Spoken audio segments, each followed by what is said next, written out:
Well, hello and welcome to another episode of the Auto Buyer's Guide podcast. We have a lot for you today. We're going to be talking RFID cards, DC fast charging etiquette, the Polestar 3. No, we're not talking about a stripper there. News in the US and badge engineering. If you're looking for a new or used car to buy, maybe a truck or SUV or all-electric ride, we're the guys to help you decide on the Auto Buyer's Guide. So, Travis, why don't you start off with our 5-star reviews? We have 2 today. Yeah, great news. They keep coming in. This first one here from Diabolino says, this podcast offers real information from people who understand what they're talking about. We at least try to sound like it. No pushing their products or influencing opinions to make money. Always on point, informative, and entertaining. Not a grumpy old man show like TFL. Hey, now get off my lawn. Thanks, though. I will say, Roman is a very dear friend. So, no bashing Roman on my show. And he's a great guy as long as you catch him in a good mood. But he does love being the grumpy old man. Every once in a while we play a character, right? Yeah. I was there for his son's wedding. So, trust me, good friends. Oh, yeah, we're all good. But grumpy old man, although I will tell you, little inside baseball, his son had a themed wedding, 70s themed. And I expected, because this makes total sense to listeners that listen to both, I expected Roman, I don't think he's going to be upset at me saying this, I expected him to be grumpy and sitting in a corner going, I'm not having fun. I'm not going to put on a costume. Oh my God, he had pink platforms and big hair. And yeah, he was way, way too into it. Anyway. Just dove into the deep end. But that's not the only 5-star review. That's what to say. Someone else is way too into us. We got another one. Zeke W, 5 stars. You know you've hit a home run when I am on the edge of my seat waiting for the next podcast to drop, and when your intro exit song becomes an earworm in my brain. Help. Great topics. Keep it up, please. P.S. Thanks, Alex, for making your motel bed before filming. My wife would be so proud. And for people that are listening to this only, this is why you should go see the video version, because we had to do an on-site filming of the podcast since what were we driving? 4Runner? We were down in San Diego. I think that was looking at the 4Runner. Oh, no, that was Jeep. That was the Wagoneer. Was it Jeep? Yeah. It was the second half of the week. Yeah. Busy week last week. They all blend together. Now, what doesn't blend together is me and RFID key cards. This is going to be my hot button rant for the day, because I don't think there has been an answer to a question that was never asked by anyone ever, ever, ever that caused us to go, let's just use a credit card sized RFID key thing to get in and out of my car and start the car. It is lazy, lazy car design. And I am happy to take up the other side of this, because I am one who has a vehicle that has an RFID card. But the reason I'm so on board with it is because as long as you have phone as key, I don't want to have to carry anything else in my pockets. And on this phone, I don't have it with me. I normally have a credit card case on the back. So that's built in with my pop socket. It makes a great, easy system. But I don't ever use that RFID card. It's there then just why in do case. we need it? In case my phone dies, if I'm giving it to the valet, it's easier for me to not have to carry something else with me. And the only difficulty there is if I was using what I agree is a very good solution, a proximity key, then I wouldn't be able to leave that key in the vehicle unless there is some sort of programming, and it's doable. There are better solutions. There are better solutions here. It can bonus be key done. Is the best solution.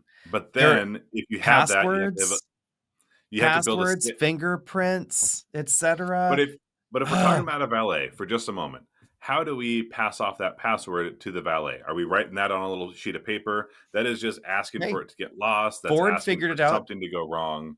Ford figured it out in the Mach-E. You can Mach-E with a PIN code to open the car door and to start the car. Totally works fine. But hear me out here. So the problem that I see is every car that has an RFID card thing has scratches on the outside, because even if you as the owner are super careful in your little card touching the pillar or touching the door handle or wherever the RFID reader is on the car, that valet is not going to be careful. They're just sliding that card all over the place.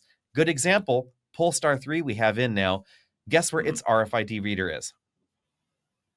Is it, well, if it's not up in the door pillar, the A pillar there, or B pillar, is it in the door handle? It is in the door handle, but Okay. here's the lack of consistency. So it's there, Volvo Hmm. EX30, built by the same company, it's in Yep. the pillar. The Rivian, it's in the door handle. Most Yep. Teslas, actually all Teslas that I can think of, it's up in the pillar, right? In the pillar. Yep. So this Polestar 3 has only 1,200 miles on it, and it's got scratches all the shit over this A pillar because And it doesn't even have the people are sensor there. RFID trying to scan the card there on the pillar. It's not even there, guys. It's not even But there. you don't have it set up with phone as key, right? Well, fun fact. This is a story for later. Polestar 3 doesn't have the phone as key yet. It will be coming soon. But Mm. the phone as key functionality, this is the part that I'm okay with. Yes, you don't need to have everything around. And the newer phone as key functionality with the ultra wideband technology has the solution for my phone battery's dead because supposedly the ultra wideband function will still function for a short amount of time after your phone battery has completely died. And it's my understanding, someone's going to have to correct us on this one because this is, of course, information from the car company, not the phone maker.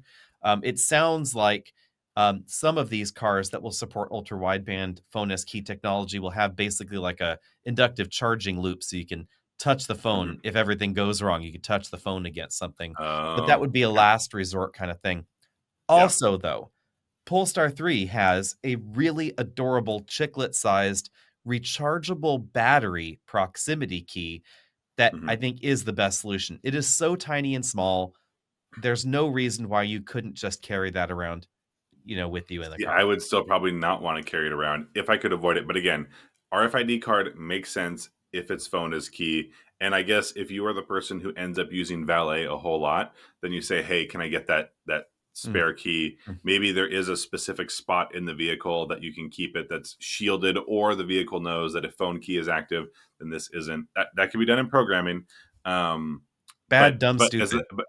but as the main key, I'm 100% with you. If your Oh, key is let me grab my credit card and utilize it. Obviously, we get some fleet vehicles.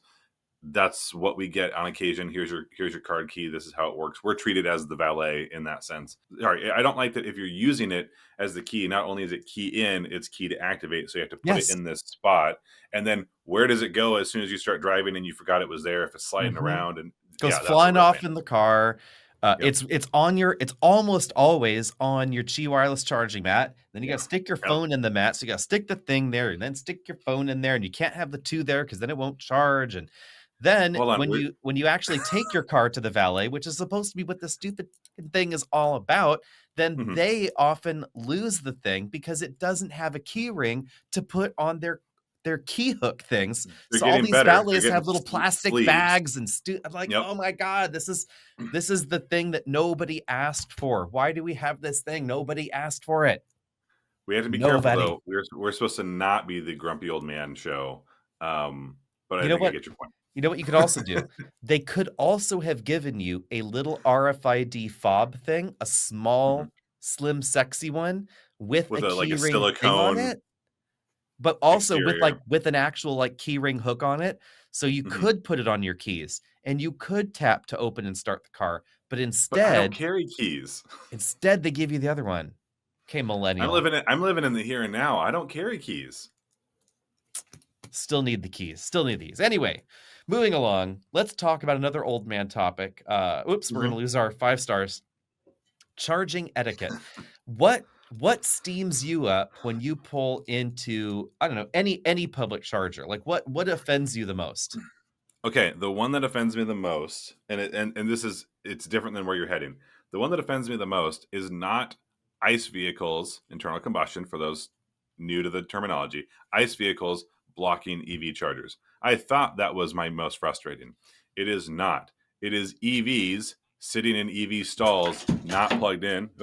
Not plugged in and charging. That's the one that really grinds my gears because they are the ones who should know better. Somebody else Mhm. needs that spot, and they're using it in some cases for priority parking. It's closer to the entrance, and they're like, "I'm an EV, I can park here." I have seen signs for fuel efficient vehicles or green vehicles.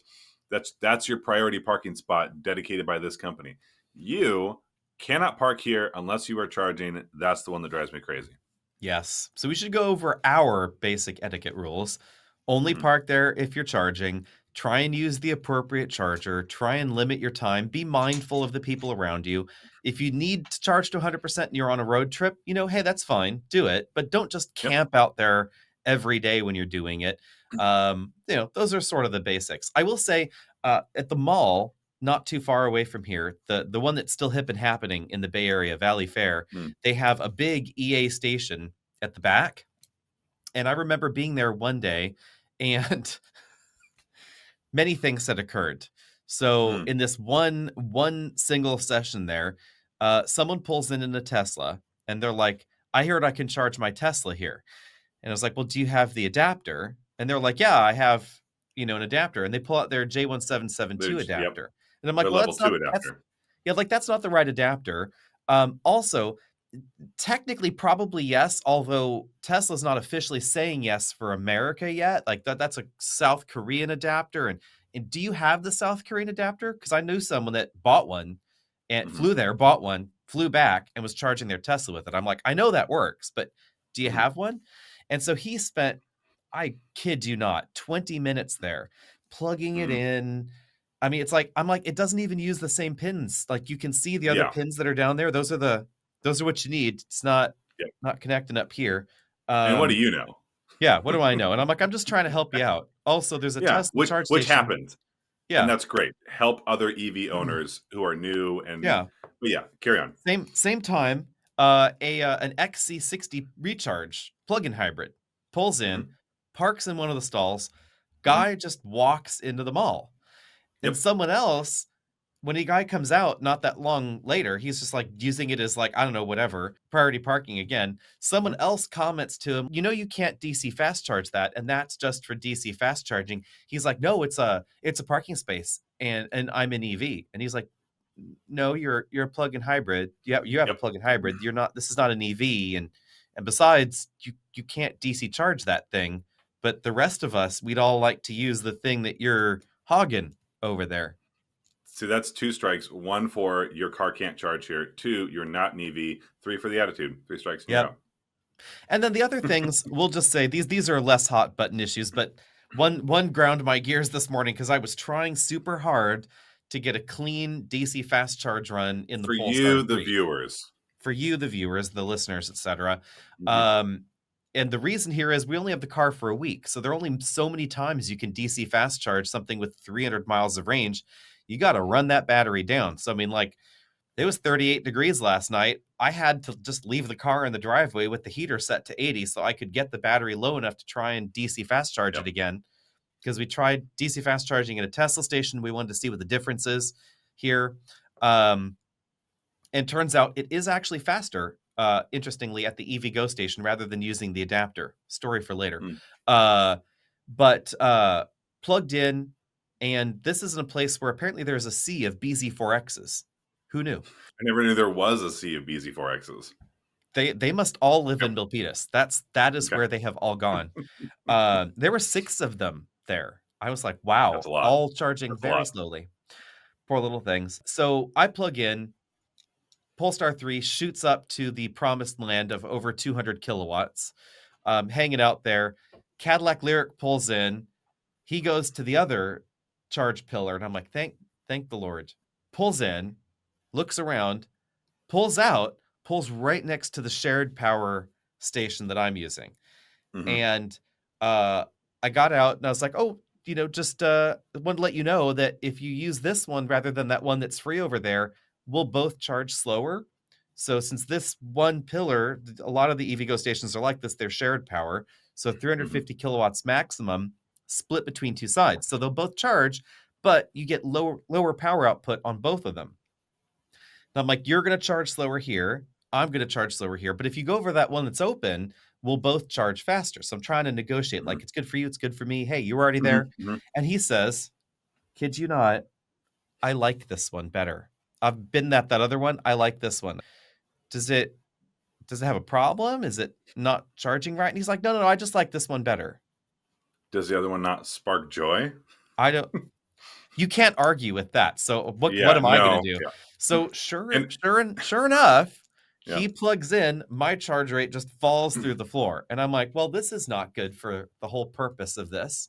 So Yep. I unplug and I go to the one that he should have used. And I Mhm. plug in, and then my charge rate shoots back up to 225 kilowatts. Although now I've lost some time and I've got funky It data. changes the numbers, yeah. Ah.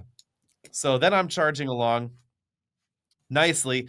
Fortunately, my charge curve is now matching what the Tesla station I had on it. So I think that's the number we're going to use. And BZ4X pulls into the station that the Lyric was plugged into.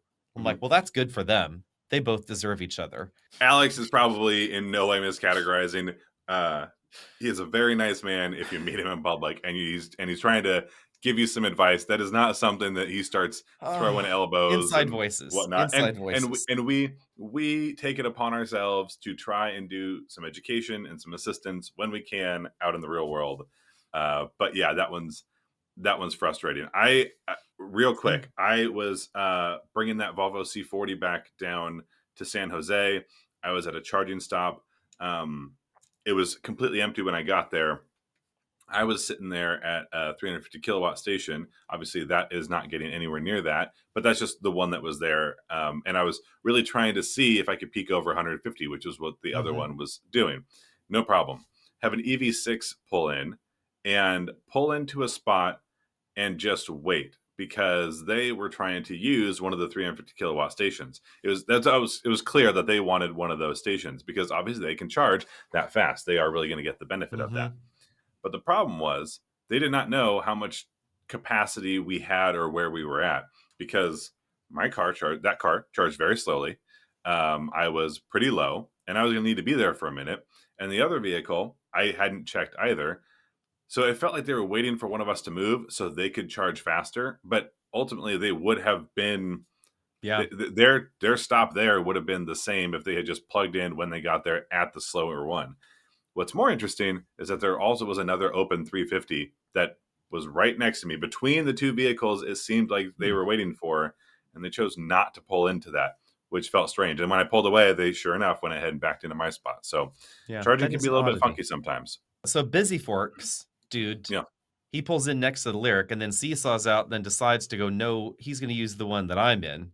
So Mhm. I'm cooking along at this point at like it has dropped below 200 and it's like 199 kilowatts.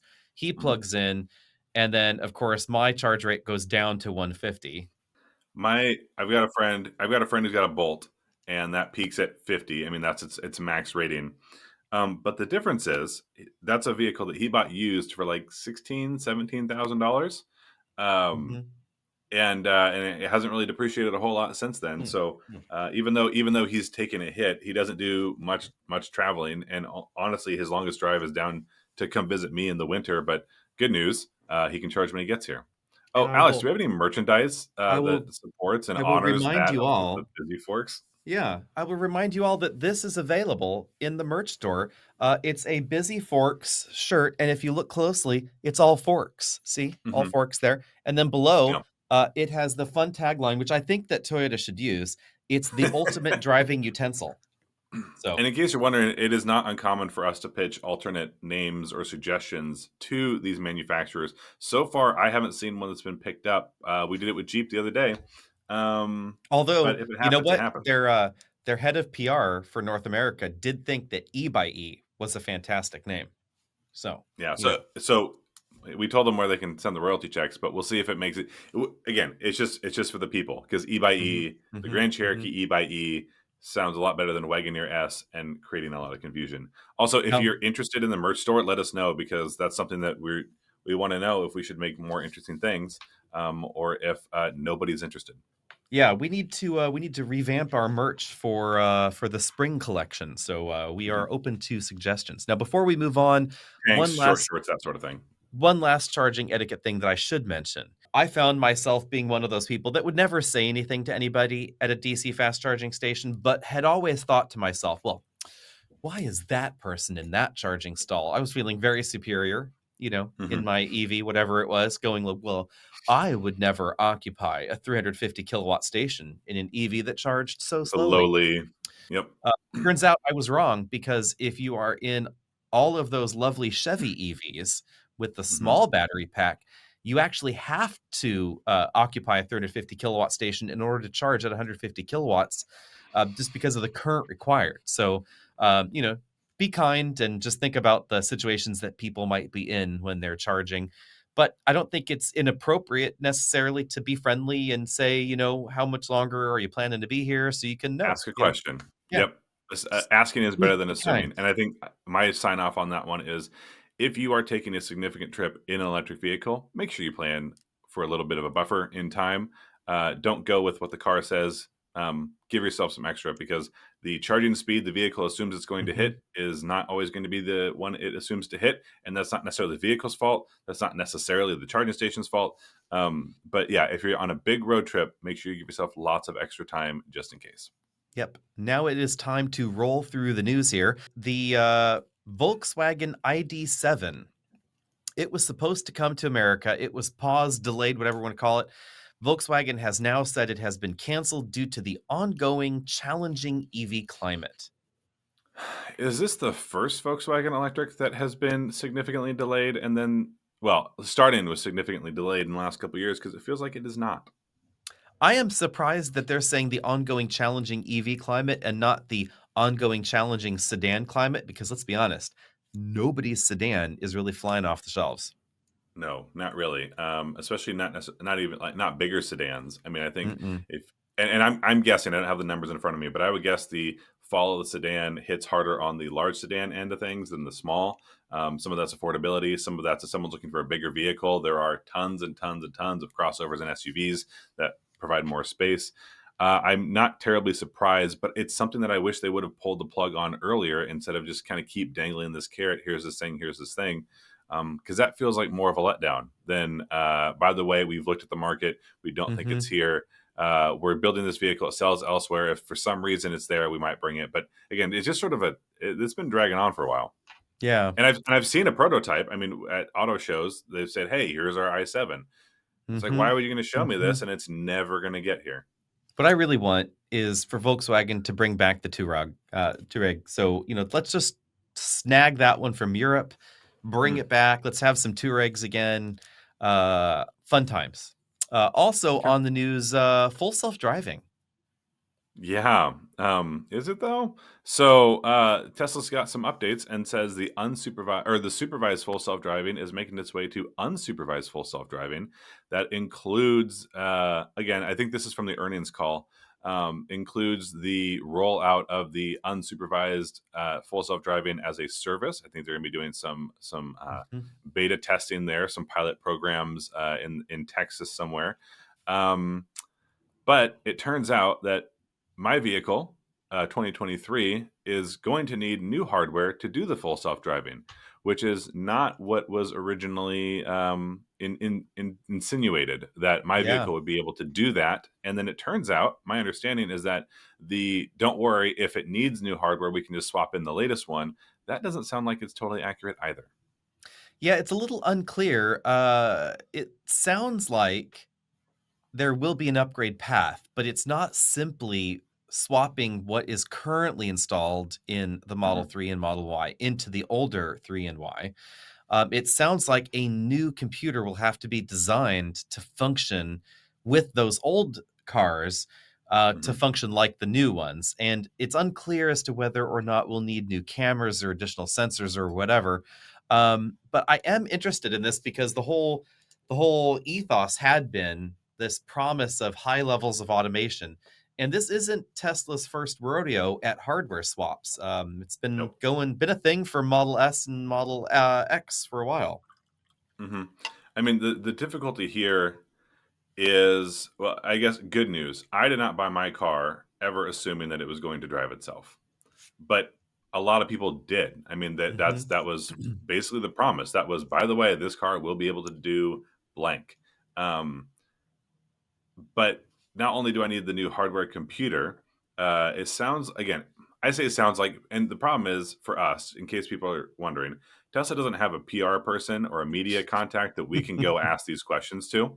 So all of this information is disseminated poorly. and we are trying to make best guesses with our understanding of things. So, if you bought, if I bought my car and I purchased as a single package full self driving, my understanding is that I will get whatever this retrofit is for free. Essentially, I have already paid for it. Mhm. But if I didn't, which I did not, and let's say I'm currently using the full self driving system as it exists and I'm using it as a subscription, if I want to keep using that as a subscription, it does sound like I'm going to have to buy the new hardware, which is Yeah. probably not going to be cheap. And when is it going to be available? And then when am I going to be able to get it installed? Mhm. That's a And lot. and And and yeah, even the thought process of getting the upgrade for free is just a guesswork because we don't actually know because that hardware doesn't exist yet because they have to design it. So right, and if you're having to design it and it's in a different path than the current trajectory, it's referred to as HW3, hardware 3, HW4. So it's not swapping in HW3 for HW4. It's going to be HW 4.2 or 3.7. I mean, it's just mhm. some weird iteration. That's going Yeah. to be more expensive. HW4 for HW3 vehicles, whatever Absolutely. whatever Yeah, that thing the is. acronym there is going to get a little Yeah. clunky, but the point is, that's going to be more expensive because Mhm. it's a Mhm. side project that's away from their current thing. And if I were the company that was doing that, I would want money for doing Yeah, that. yeah. That's good for the bottom line. So, I call it um, kinda dirty pool false advertising-ish there, that there's this promise, and a lot of people have hooked onto that and believed it. On the yeah, flip side, though, I will say, there's no other car company in the world that would even contemplate an upgrade path like this. There's no such thing as buying an Acura and then next year there's a refreshed version of the Acura with a new infotainment screen and a new whatever mhm, computer, and have the manufacturer has an upgrade path for you. That's really just not a thing. There have been some very minor things here and there that car companies will, like, retrofit CarPlay or something like that in if you want, but maybe. nothing quite on the level of the changes we're talking about. But let's move And on. we're not, and that's without cameras and sensors because that Yeah. is a whole other ballgame. Mhm. Yep. RAV4 has been spied running around. What are you predicting? In theory, we may actually see the new RAV4. I don't know when we could talk about it. I don't even know if we're going to see it, but we may be seeing it in May. There's a Toyota event that they're not talking about. We've been invited to in May. It may be that, it may be something else. We don't know. Rumors around substantially refreshed EVs from Toyota as well. But what do you expect to see in RAV4? Do you believe the rumors that they might go all hybrid? I think that's entirely possible. I mean, if you look at the hybrid sales, the RAV4 sells very well as a hybrid, and it goes right along with what they did with the Camry because the Mhm. Camry is now all hybrid. So if it Yeah. had been the first model to do so, I would have been a little bit more hesitant. But that hybrid model sells very well. Their Prime sells very well. I mean, it's Mhm. gone before it's sold. Um, And Camry and Hybrid actually has been seeing a really good sales, turn this last 12 months or so. So it doesn't appear that the all-hybrid Camry has caused any issues with sales, quite the contrary. No, and I think when we looked at that Camry hybrid, we asked we asked Toyota, and they said, listen, there's a huge number of these that are already taking on the hybrid badging. When you looked at the numbers, the actual entry point for the hybrid, it got less expensive, right? Because they sorted these things out. It, Mhm. it comes in the bulk packaging. The only thing you're missing is some of the very least expensive Camrys. But now the entry level point with the Camry, which is hybrid, is lower than the original hybrid Camry was, and it works out. So I think we could see that with the RAV4. Mhm. Absolutely. Mhm. Do I think it's going to be a huge overhaul? Maybe. I mean, it'd be kind of a lot all at once. But we saw a brand new Tacoma, a new Forerunner. Mhm. Rumor mill is saying full complete redesign with bits of Toyota Crown styling. I mean, if you're looking at a redesign, I think the new direction of Toyota, which I think we've seen most closely in like the Prius and the Camry and the Crown Signia, kind of with that speckled, slightly geometric, smoother front end. I don't think that would be the best direction for the Rav4 because that boxy, upright, broad shoulder, strong creases, I think really does draw people towards it. Mhm. Yeah, I have to agree there. It seems like styling wise, Toyota is going in two different directions. Not unlike they had in the past, mind you. Mhm. But, Forerunner, Tacoma, Tundra, Sequoia, etcetera, they're going in that more angular, boxy, upright truck direction, which formerly RAV4 had been plugged into that, and RAV4 kind of Mhm. does that over time, because the previous generation RAV4 was certainly kind of Corolla styled-ish. I never Mhm. cared for its look. Got boxier and truckish in this generation. It seems like they may go back in a sleeker, more luxurious direction, I guess you'd say, more tied with the passenger car lineup. But at this point, that's just speculation, I think.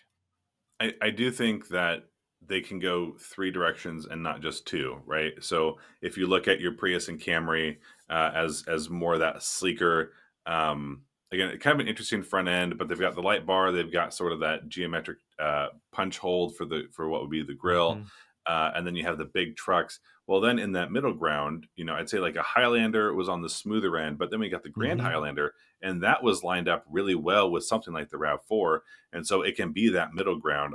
I think they should keep that middle ground. I'm not saying that Rav4 sales would drop off all of a sudden, but if someone wanted something a little bit boxier, they might start looking at something like a Forester over a Rav4 if the Rav4 is getting a little bit too sleek and just a different attitude than their previous Rav4 was. Yeah, and it is unclear exactly what's going to happen with Highlander. So, if anybody has any spy photos, you can always let us know. Hmm. Moving on, it looks like we're going to be getting a new Kia Seltos about a year from now, and supposedly it will finally be a hybrid. Yeah, there are not a whole lot of really affordable hybrids, and I think that's a bit of a shame, but I understand for financial reasons that's why there aren't too many options available. I'd love to see it. I just hope that the cost increase for that hybrid doesn't put it, out of the affordable realm, because that's one of the best things it has going for it is the price tag. Yep. And from General Motors, we have actually, I think, rather unusual news, or head scratching news at the very least. You and I have talked about this for a while. I honestly thought we would be seeing a new Cadillac XT6 by now, because we saw the Acadia, we saw the Traverse, we saw the Enclave, and I'm like, hey, all that's missing is the Caddy version. Nope, not Hmm. going to get one. Looks like XT5 and XT6 are dying soon. Looks like they're just going to be hitting the end of the road after this model year, and they Okay, join the XT4. So every gasoline powered crossover in the Cadillac lineup will be gone at the end of this calendar year. Looks like we're that's a only big going to get cut. the SUVs. We're going to get the Escalade Hmm. still. Hmm. And then everything else will be electric. Yeah, I mean that's a big cut of their total sales, right? I mean, Hmm. crossovers are the bread and butter of vehicle sales right now. But I don't think it's a bad move for General Motors. If we look at Cadillac individually, you might say, hey, they're going to take a hit this year or the next couple of years. But I think General Motors, as the overarching brand, says if we're going to put some money and effort into it, let's make Cadillac the more premium brand. And there is a good argument, I think, for electric being premium um, Hmm. focused or premium adjacent. Like there are a lot of things you can do with an electric vehicle that make the experience feel there's more instant power, it's a quieter ride. So I don't think it's a bad thing if Cadillac is kind of shifting towards a more electric vehicle lineup. But Hmm. it's a big move because they also have your Chevys who have the Equinox and the Equinox EV and the Blazer and the Blazer EV. Yep. So it might be a little bit early, or they're saying, "Hey, listen, we're going to streamline some things. This makes the most sense for us. If you want an XT6, then go buy Acadia." Yeah, it is. It's an interesting direction here. I did not think that Cadillac would be the first luxury car company to go all electric, but their trajectory is a little stronger in this direction than from some established players like Volvo that have made Hmm. those implication, or implied that Hmm. previously. The XT5 and XT6, they sold okay, but XT4 was the second best seller in its segment. So that's kind of an odd one to lose without a direct Yeah. replacement. I would argue that Optic is not quite an XT4 replacement, although I think Cadillac believes that it is. Lyric, though, is actually the best selling luxury EV, they're saying. So they're trying to discount Tesla, obviously, because they want to take that crown. It sells Hmm. relatively well. It's obviously not selling like the others, but they are outselling Hmm. the German luxury EVs. They, of course, are going to have the Vistic, the 3-row thing. So I guess you could say Hmm. XT5, 4, 5, 6 are being replaced by Optic, Lyric, Hmm. Vistic. And then we're going to Hmm. have the Escalade IQ on sale this year, which does, I'm just curious. Does the average Cadillac dealer, average Cadillac customer have room in their brain for 4 EVs? They're the one with the most complete EV SUV lineup in the industry, I would Hmm. argue. I think they do. It's just whether or not that's the shift they want to make. You know, Cadillac also has a number of V variants who are the biggest, loudest, brashest versions of that. And so to be making that switch, I mean, honestly, it's like Dodge with the Charger, and you go from you Mhm. can get a Hellcat Charger, and now you have an electric Charger. There's risk. Excuse me. There's risk involved, but Cadillac, General Motors has spent a lot of Mhm. money on their EV strategy. Right now, not to dive too far into it, we're in a political change, and that is potentially going to shift the trajectory of EV growth and expansion. I don't think it's going to stop. I don't think it, falls off the wayside, but I think things are going to change. And this Mhm. is clearly something Cadillac's been working on for a while. They might get to this point and go, oh, if Yeah. maybe we fire that production line back up on an XT4 for a couple years and just kind of see how things go. It's not that easy. Production's already, I believe, over on that one, but Yeah, I the think main so. reason is they're retooling the entire factory, so there's not gonna be anything to spin back up.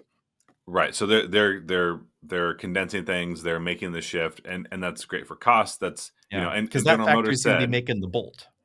yeah, and the General Motors said that their EVs are now profitable per unit, but then obviously there's still the investment that they haven't made up on the R&D sort of thing. So I'm excited to see it as long as there is a replacement for the outgoing model. And like you said, we've got Mhm. Vistic, Lyric. Oh gosh, what am I? Optic, yeah. Optic. Thank you. As long as they're there, then we'll be fine. But it's a big move. It definitely is. Mhm. The And internal I'm only question is just concerned will the XT4, XT5, XT6 repeat customer come back and buy an Optic Vistic Lyric as combo? long as the salespeople are willing to sell them. I mean, and I just say that because, uh, well, they'll have to because that'll be what's on the lot, right? But Mhm. we've seen folks getting pushed away from EVs because of lack of knowledge at the dealership level. So if that training's happening, if there's incentives to sell those particular models, great. I think the Mhm. incentive is that they'll be the only models available. So I do think it'll happen. My only concern is on the naming. Um, it's the Cadillac ick. Optic, Lyric, Cadillac IQ. Goes with yeah, I mean, it's you I know. just it I well, you're normally the one that pulls these things out, but I went, "Oh my gosh, it's the Cadillac ick Mhm. lineup," and, Yep. hopefully that doesn't stick too bad, and I apologize if I put that out in the world, but I'm probably not the only one. And actually, I'm underselling Caddy because they've got the 4 SUVs, 4 EV Mhm, SUVs in their lineup, all on sale this year, and then they also have the Celestiq and the mhm, Soleil. A mhm, Celestiq is the bonkers, Rolls-Royce competitor EV supposedly, blah blah blah. mhm, Right, mhm. Cadillac, and then the Soleil is the upcoming convertible version that they're calling a concept, but we all know is production. So It's right there, um, yeah.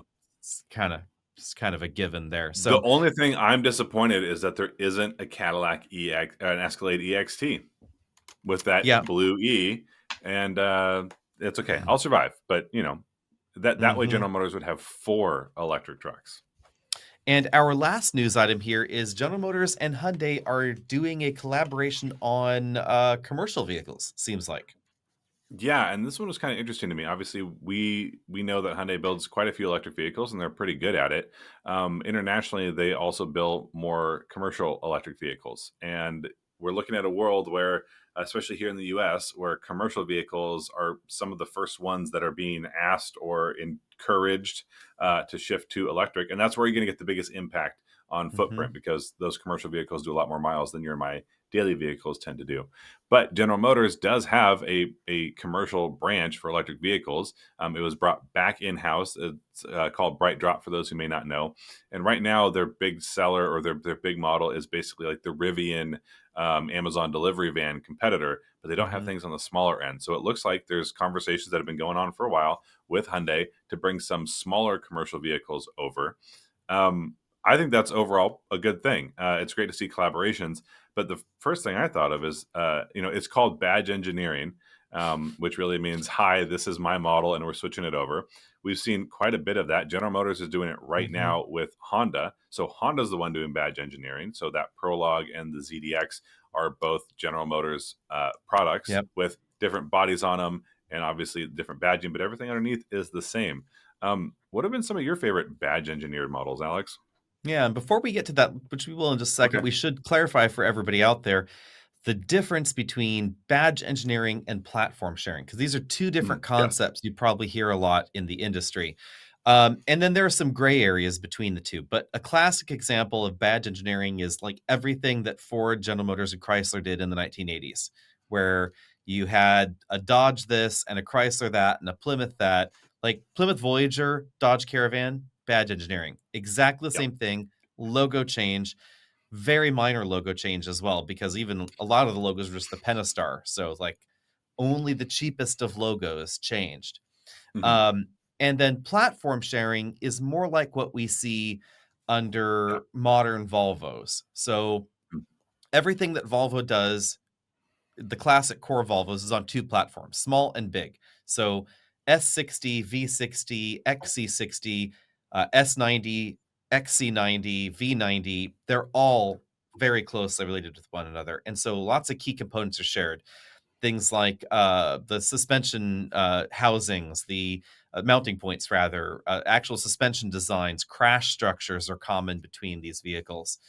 If we look at the Hyundai Kia conglomerate, we see this on a multi-brand scale, where we have the Kia Sorento and the Hyundai Santa Fe, previous Santa Fe, are related to one another. The Tucson and the Sportage are related to one another. They don't exactly look alike, but there are certainly key components that are, look similar, taste similar, but Hmm. they take it to a different level. So they don't share the same keys. They don't share exactly the same software, even though the screens are the same. The design is thoughtfully different. So they don't look identical parked next to each other. And that requires a different level of commitment, but also cost. So that's clearly more expensive than Caravan, Voyager, logos changing. And then we've got a lot of things in the middle where there are subtle changes here or there. We have Prologue, like you brought up, in Blazer. They don't Hmm. share any sheet metal. They don't share any Right. glass, as far as I know, although the windshield might be common. But clearly, it's not a Honda, because all the switchgear inside is very General Motors. Right. So, and I'll agree with you. That one isn't badge engineering. That's going to be component sharing. That's going to be built on Mhm. the same platform. Um, but obviously is a pretty significant collaboration. Sometimes I think this sharing is done well and done out in public, and Hmm. sometimes it's just super duper awkward. One classic example going back in time, I don't know if you remember the Fiat, was it 124? Does that ring a bell? Fiat 124 Yes. Spider? Yeah. Yeah. Yeah. Yeah. I call it the Fiata because it's a Yeah. Mazda Miata with the Fiat logo on it. Correct. And funny enough, that year that the Fiata launched, Hmm. the Fiata drive event and the Infiniti QX30 drive event were the exact Hmm. same week. So I flew from Okay. one to the other. And at the Fiat event, very clearly a Stellantis C Fiat Chrysler event, mind you, at the time, because all the same people just came from a Dodge event and were there at the Fiat event. So it's not like there was Italian flavor there. It was faux Italian. They had an espresso machine in the corner. Love it. And they had the most awkward presentation ever, talking about classic Italian sports cars and lightweight Italian this and Italian that and Italian inspired with this and the instrument cluster is Italian. And I'm like, that is the same thing as the Miata that I Yep. literally had at home. That was the Yep. funniest part of this. Had the Miata at home that I was driving around Hmm. for a week, Yeah. For that got on a week. Yep. plane to the Fiata event, and I'm Hmm. starting to second guess myself, going, is it different? No, Hmm. it was the same. I mean, And so maybe same screens, but was there any different design in the? no, Yeah, there wasn't even no. like a flare on Mm-mm. the outside of the bezel or Mm-mm. yeah. Fiat engine, that's the best part of it. It had the Fiat turbo, so that meant that you Mhm. could ECU swap it and you could get a significant amount more power pretty easily, Mm. which is what the Miata I think has always needed. At least there should be some version of the Miata with turbocharged power. It got a fugly nose. I think the Miata's front end looked better. The Fiat For sure. front end looked different. It Mhm. got the Fiat engine and then the transmissions from the Miata, but I think the turbo just worked better in that vehicle for me. But the funny part was, then we're having the question and answer situation, and journalists keep asking about, you know, the Fiat versus the Mazda versus whatever. And the PR people kept calling the Miata. They wouldn't say Mazda, they wouldn't say Miata. They kept using the phrase the donor car. Ouch. Isn't You that the mean the best-selling weirdest roadster phrase? of all time, and you're gonna just call it the donor The car? donor car. The Not most in partnership with no, or our the part donor no, car. the most awkward way they could possibly have phrased that. So Man, then sometimes you go, "Whose idea was this?" yeah, Someone high enough to say, "This is what we're doing." and yeah, they had been PR trained with donor Mhm. car because they kept saying it over and over and over It again. was written on their hand if you looked at Yeah. it, yeah. Stop trying to make fetch happen, guys. It's not happening. Yeah. So then I go to the Infinity event and I'm prepared for another world of awkward. And no, Infinity and Nissan were super duper upfront about it. They had slides actually even in their presentation, and they were like, here's the deal, guys. Here's the Mercedes part over here, and here's the Infinity parts over here. And we just sort of poured them into a blender, and then we poured out the QX30. Any questions? And they actually had highlighted slides, green parts, red parts, etc. Mhm. So for people that don't remember, the QX30 was the Infinity version of the Mercedes GLA. So it looked like an Infinity on the outside. They made significantly more changes than Stellantis did or Fiat did with the Yeah. Fiata. So it's like bits here from this car, bits here from that car. Mercedes transmission, Mercedes designed engine, but the engines for Mhm. all of those products were actually built by Nissan. So Mercedes engine design built in a Nissan factory, and that Happens. same Yep. Nissan built engine went into Mercedes models as well. So they were building engines for Mercedes in this process. Mhm. Really interesting collaboration there actually on those, but that manufacturer just chose to be very different in treating this Open, situation. yep. Interesting there. One last comment on that Fiata. I believe it was the 124 Spider is what they were calling it. Only came Mhm, in soft top, not the hard top, and the Miata came out with, or the MX-5 for those keeping track, came out with an RF hard top after that. mhm. My biggest disappointment was there was not a 124 Abarth, and There was. honestly, this is There well, was. but it wasn't Abarthy enough. That was the problem Uh, because the 500 Abarth was just the snarliest, poppiest, most energetic little machine mhm, that like I've ever met. Car with personality, that was it. But the 124 didn't have that bubbly, sparkly, poppy personality. And this is a vehicle that I was actually shopping for at the time. It was on my maybe list, and it just wasn't interesting enough. I personally have owned two of these tight collaboration and or badge engineered vehicles. My first car was a 96 Honda Passport, which that was badge engineering. That was an Isuzu Rodeo through and through. You just got some different badging and maybe some different equipment packages, but that was an Isuzu. And then I had a 2015 Scion FRS, which was a Subaru BRZ. That one had a little bit more component changes. They had different front end sheet metal or plastic, really, and slightly different interiors, but that was a lot of sharing. And Toyota has done this a couple times, like we see in the current Supra with the BMW Z4. And that's one for folks, unless you are in the know and you keep up with these things, you probably wouldn't assume. But if you want a convertible mhm. Supra, it's called a BMW Z4. I just found the ECU upgrade I was thinking about. You could take your Fiat 124 Spider with a software update up to 220 horsepower from 164. That's pretty kicking That'd be because it's fun. lightweight. Yeah. Yeah, I've owned a few badge engineered cars myself. I had a Eagle Vision. For Hmm. those that don't remember, the Eagle Vision was not the Mitsubishi. That was the Talon. The Eagle Mhm. Vision was a Concorde and an Intrepid. And the way that Chrysler handled this family, the first generation of LH cars, is that they had the LHS, the New Yorker, the Intrepid, the Concorde, and the Vision. I might be forgetting one, but I think there were the five. And New Yorker and LHS were basically like trim models, the same car. They had the weird bubbly back window. And then the other three shared a bit more.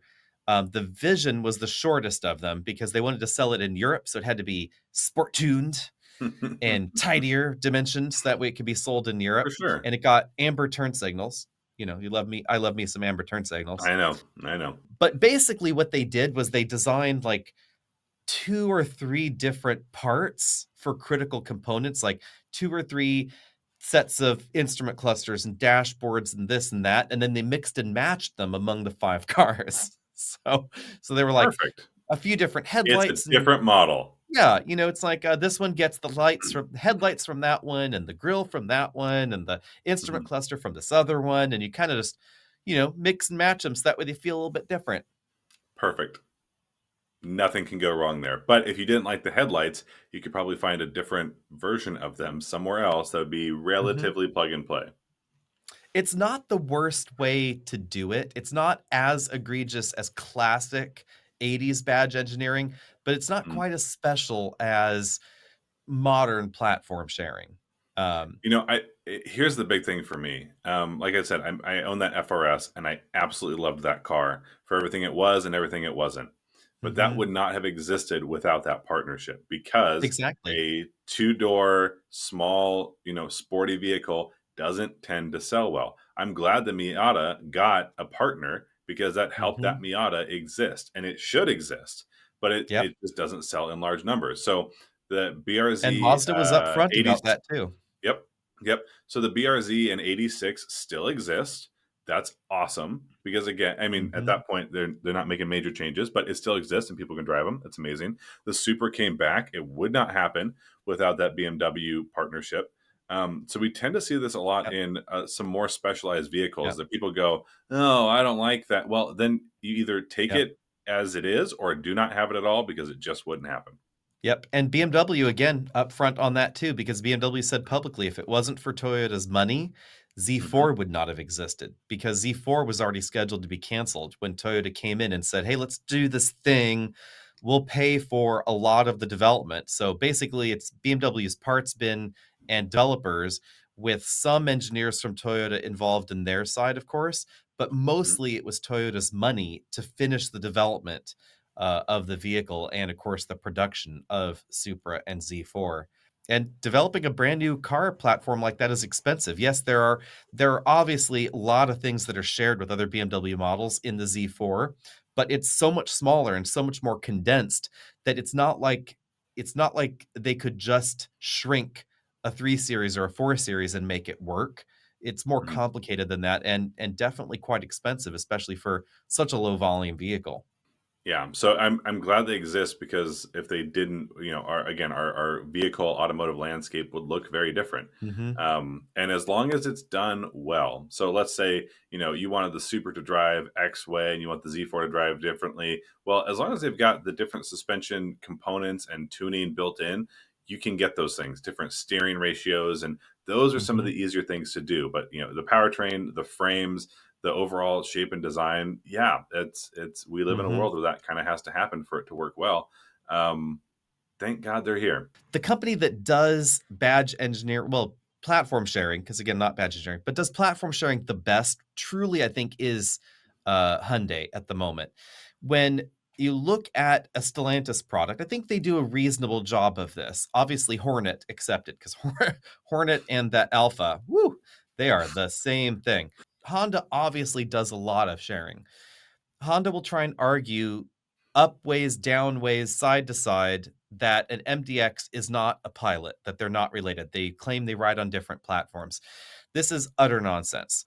Most of the things that Honda builds are closely related, and they do split their platforms, small and big. So, Mhm. Civic is related to HRV, is related to CRV, et cetera, as well. So there are a lot of commonalities in these things. MDX and Pilot are related, they just aren't as closely related as something like Lexus ES and Toyota Camry, or in the Mhm. former times Avalon, etc.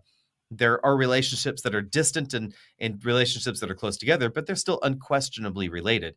And it's good business, because why would you develop an entirely new crash structure, an entirely new suspension cradle for a vehicle when no one is ever going to see it? It really does not matter. And obviously, they share a lot when it comes to active safety systems and the onboard computers for the vehicles. Because again, why reinvent the wheel? No one's going to Yep. interact with the things that are behind the scenes, so it just does not make sense to have them be different. Um, on the Hyundai Kia side of things, I think that part of the reason that this is a little bit different is the really strange way that Hyundai and Kia interact with one another globally. Hyundai effectively controls Kia, but they do not actually own all of Kia. It's a very odd deal. Hyundai directly owns a little bit less than half of Kia. Board members are in common. A lot of the other Hyundai conglomerates own large portions of Kia, so effectively it's all under Hyundai control. You've been to some Hyundai or Kia things here and there. Mhm. Like in the Mhm. US, their PR teams are totally separate. They use different import-export companies, different marketing agencies, different PR agencies. No employees are shared, absolutely Mhm. 100% separate in North America. But in Korea, much more together. And part of that togetherness is the way that vehicles are developed there. So even though it's not structured this way, this is the best way to think of it.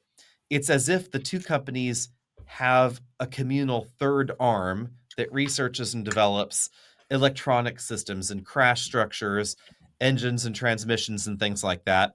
And then each of the companies gets to pull out of this communal parts bin the pieces needed to make a new vehicle.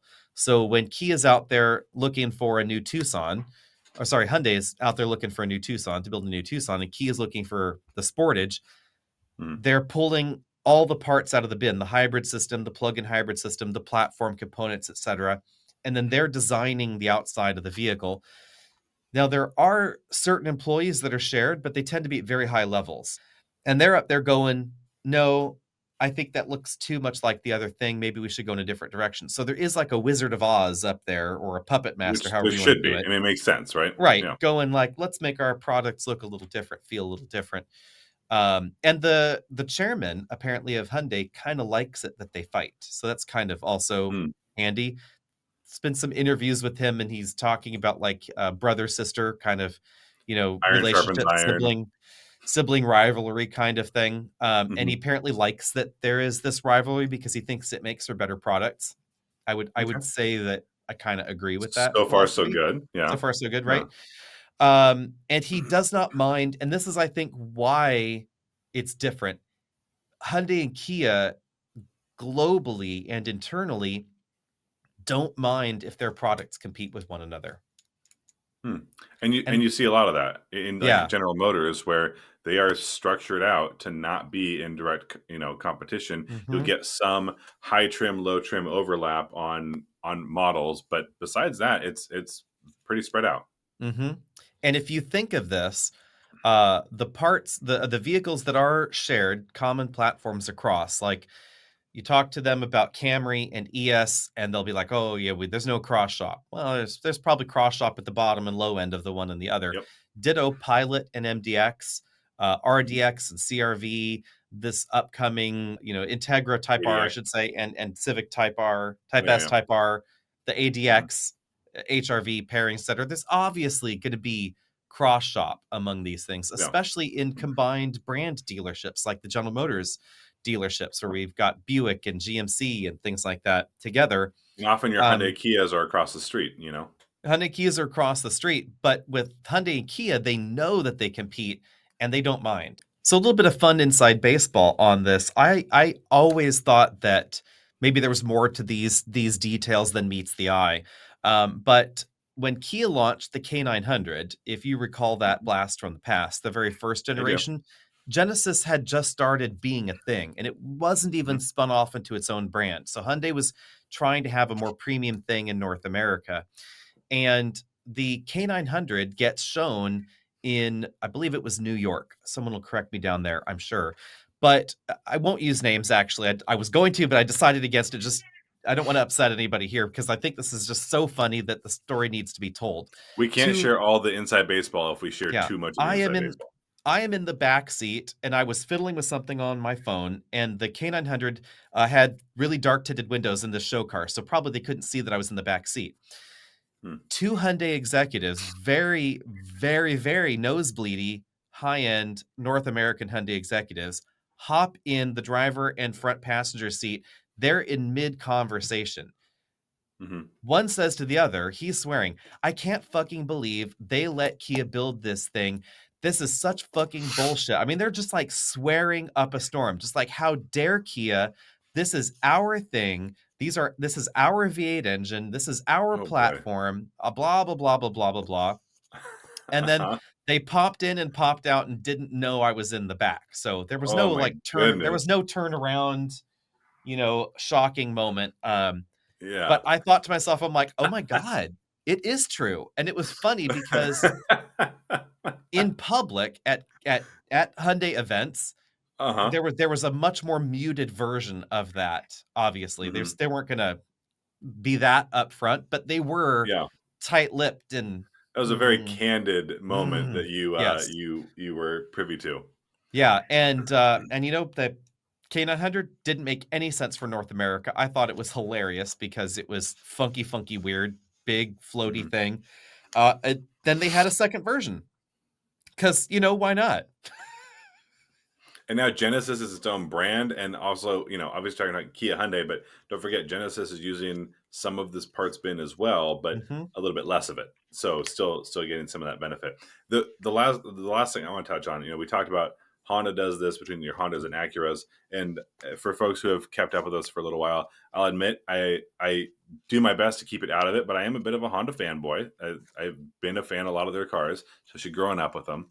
But you look at the models that were different, these kind of spun off one-offs. You look at the mhm, Insight, you look at the CRZ, you look at the S2000, and you look at something like the Element. These were kind of one-off, and maybe the Clarity to some extent, but that was a little bit different. These are the Hondas that I really enjoyed because they felt so different than even the other Honda models, and they didn't usually have exact competitors within the rest of the automotive field, and they didn't make it. And now they mhm. have cult followings. And I'll admit, I'm one of those little weird folks who likes the CRZ. And there's a supercharger for that CRZ. So if anyone knows anyone who has one, hit us up at hey@autobuyersdiet.com.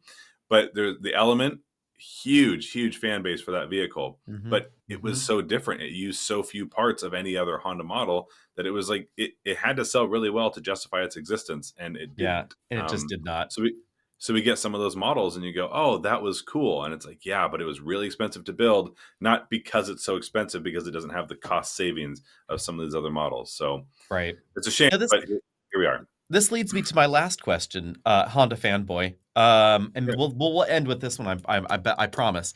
Um, Okay. what badge engineered or platform shared things do you wanna see given the Honda Nissan merger? Like, what do you think could be cooked up, on the cheap, Okay. between these 2 companies? On the cheap. God, that's hard because I'll admit, like, I want to see something sporty and fun. Like, But I think, could we envision a world would you stomach a world where the Acura SLX returned as a, Infiniti QX80 rebadge? or yeah, which, that would be interesting. It would put Honda in a market that they haven't really been in. Um, I'm not sure that's the honest. Yes, I could stomach it. Short answer, yes, I could. Mhm. I would like to see something maybe more interesting, a bit more sacrilegious. But we've got this Prelude coming back, and that body shape and the design. I'm thinking, what if you had a tuned up Prelude in the form of like a 300ZX? That could be Mhm, mhm, interesting. mhm. But, obviously the shapes are somewhat similar, and you could do the sport hybrid version of that. That would be one I think. Oh, What excuse me. if That's one I think I could see what and if would find instead of interesting. that, what if we had a Honda that used the Nissan Z's rear-wheel drive platform, Mercedes transmission, and twin-turbo Nissan engine? It's never existed, right? So like the closest thing Honda's had to that in those terms is like the S2000, but that's an S4000. That's a big Mhm. leap, a big change from what that vehicle originally was. So as much as I'd love to see it, I'm just not sure that's the right fit or the Maybe they vibe could for it. maybe they could shrink that Z further and make it an If they S2000. if they could, I've driven the Z only briefly, and while it's an incredible sports car, it is not anything like an S2000. No. It's fairly heavy. It's Mhm, super mhm. aggressive, and that's just not what the S2000 was. But if they could make something work, that would be cool. I also wouldn't mind. Here's the one that won't happen. I've heard rumblings of what is there a resurrection on the line for the Xterra. If you wanted to Mm, do an Xterra Element, some sort of situation, that could be interesting. Like a much more seriously off-road capable Honda Element would be kind of fun. hmm. How about would it be sacrilegious if Sentra, Altima, and Versa got Mhm. whacked, and in their place, we got a big compact sedan, like compact sedan on the larger side of things, that was some unholy combination of Civic and Accord with maybe the hybrid system. So is there a Nissan Clarity? Is Right. basically what you're talking about. Um, Sort I of, I like think that's yeah. I think that's fine. I just don't know if Nissan would be down for it. You know, I mean, obviously, Nissan if needs you to redesign their sedans anyway. yeah, yeah, and Nissan could use a couple hybrids for They sure, could and use some Honda's got a pretty hybrids. good hybrid system. Um, They're going to but have to plug-in do hybrids would also synergies. be great. Yeah, yeah, yeah. I don't know. I'm curious to see how it all turns out, but I'd like to see some of those unique ones. I don't think the S2000 comes back from this one. I think a more dedicated off-road element Mm, could be a really fun thing. I don't think it would happen, but that's something I'd imagine. A big Honda SUV or an off-road capable V8-ish twin turbo V6 Honda SUV could be fun. Um, but maybe that Prelude 300ZX thing. Obviously, mm, front wheel mm. drive and rear wheel drive. I get it. I'm folks. I know what I'm talking about, but I don't know. That'd be interesting. And that brings me along to the other one, which would be what what could be jammed into the Chrysler brand to fix this thing. I know it's funny. A lot of folks have been saying, well, they can't pull anything from the French side because then that would offend the UAW. But if the UAW isn't building anything for Chrysler and the dealers need some Chryslers, like how bad could Mhm. that really be? Or maybe it's the exact same design and they build it in a Chrysler factory. Like, I don't quite understand the harm of just grabbing some Peugeots, sticking a Chrysler logo on them, and calling it good. Because if you guys haven't seen the current generation 5008 and 3008 in France, I think they're all kinds of fantastic. I think Chrysler needs anything else to build and sell. I'm not running a business to that scale. Obviously, it is a spin-off of the parent company, so it's a piece of a puzzle, not a whole puzzle. But Chrysler needs some vehicles, and Hmm. they canceled the Airflow, right? I mean, They the did. Airflow was a concept, but it was going to be the next generation. It was and I I might be a little fuzzy on this. Was that somewhat connected to the Wagoneer S that we just drove? Wasn't there It some sounds like synergies it there? probably was going to be, but it never Yeah. happened. But why not, Chrysler? Build the thing, especially if you can do some of this again, not it's not badge engineering, it's sharing your own parts. Put out a competitive product. And we just drove that Jeep Wagoneer S. Also, top Mhm. comments, you went Wagoneers. And I knew that was going to happen. I went against it, but Swagoneer is the current The leader on Swagoneer? what it is Okay. what we should call it. Busy Forks esque. Okay. The Okay. Jeep Swagoneer. Um, we liked it, and Yeah. if Chrysler built that vehicle, we would go, "Oh, this is a pretty good thing. This is fun. This is interesting." And you could shape it up a little bit differently, and it could be more aerodynamic without that crazy little rear spoiler that's way more radical than it looks from the side. Yeah, I don't that one I don't know. Why not? If you're already building parts of it, just push it through because Chrysler needs something. Yeah. And I if guess a I'm looking it Charger. up Can here, they roll over some of the Charger stuff and do a big sedan? That feels pretty yeah, Chrysler it to me. it sounds kind of like the Chrysler 300 is just gonna be gone. Sounds like it's just not gonna exist anymore. Um, but see, here's the thing, like, the SUVs are all in, right? Nothing looks Mhm. like the Peugeot 3008 in America. You can and this is where I think it would be fine in the US. The plug-in hybrid system is 300 horsepower. Who wouldn't want that? That sounds fun. The regular plug-in hybrid is 225, and it's a really well done plug-in hybrid system. I've driven them in Europe. They're fantastic. They're a little smaller than some North American normal models, but I think that could be their angle. Chrysler could be, I don't know, they run some French commercials and be like, Mhm. America, we fix the baguette or something.